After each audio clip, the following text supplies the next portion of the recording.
ديما في بدايات اي انسان يكتب ديما تواجه اول مشكله السابقه، اول مشكله تعتبر العتبه الاولى هي مشكله المباشرتيه. شو معناتها المباشرتيه؟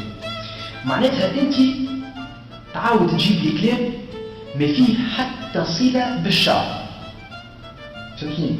يعني مثلا انا نحب نوصف الكاس هذا، جي تقول لي كاس تاعي بالنسبه لي انا حاجه مباشره ما في حتى صوره. مثلا انت تحاول تخرج منه صوره، تقول كاس النار مثلا علاش خاطر سخون، كاس الدخان خاطر ترى الفاتور خارج منه.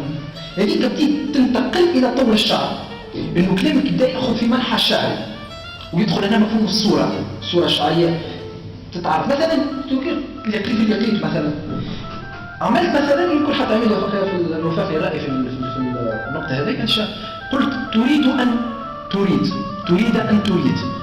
شو محلاها هنا؟ خي مثلا رحلت تبحث عن عائله، بالنسبه لي انا رحلت تبحث عن عائله شنو جديد.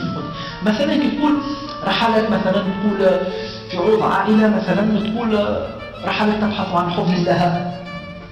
يعني باختصار ديما المشكله تواجهنا نحن ديما شنو هي حاجه مباشره. حاول انك ما توصليش حاجه مباشره، علاش؟ على خاطرني انا تري بيان صحيح فهمتني. يعني تدخل تعبر لي على حاجه لهنا تدخل فيها برشا اساليب. مثلا الجمع بين المتناقضات، الجمع بين المتناقضات. ما نقراش العربيه ليه يعني مش طالب منك باش نقول لك الجمعه الجايه ولا فهمتني شكون الجمعه الجايه ان شاء الله ولا لا. انا نحكي لك على طول. انت عارف اكثر حاجه نجم يعني تخدم بها اي انسان يقول لك الكلمه هذه تاع لغه عربيه هي حاجه تاع وحيد انسان. عندك مشغل مع السمارت فون، عندك الانترنت، عندك التق. يعني اذا تعمل كلنا 30 دقيقه برك 30 دقيقه برك شوف معناتها وحدك تحس التطور. ممكن حتى بعدين نجمع فيك اسماء تعمل زاد لغوي بريبيان تجرب الاخرين. انا رايي ليا كنت نجي انا حطيت على الجبران قبل كان العمل المهني اللي يشبه ليش بدك تكتب يعطيك الصح. نقول لك بدك تكتب يعطيك الصح. المسألة المعيارية في انه ما تكتبينه جيد ام سيء موضوع اخر. احنا مش موضوعنا هذا انه نحن نقيمه في انك انت شكتبت، مش هذا موضوعنا.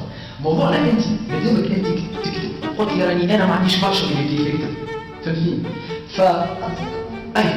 فدور اللي يسمعك شنو؟ دور اللي يسمعك راهو يلزم يشجعك على التجربه المواصله. احنا اليوم نعيشوا في ازمه تاع ناس ما عادش تكتب، الناس ما عادش تقرا، ويزيد يجي واحد يقرا ولا يكتب نزيدوا نقسموه نزيدوا كذا، فاحنا نوليو وكأن نحلوا في الناس على ذلك الاحتياط. لا، مادام كتبت يعطيك صح. اقرا راهو اكثر سلاح نجم تبني به زادك المعرفي واللغوي والشعري وحتى انك تكون منفتح على جميع الاجناس الادبيه. القراءه هو القراءه. كما قلت لك نجم بعدين نعطيك اسماء وتنجم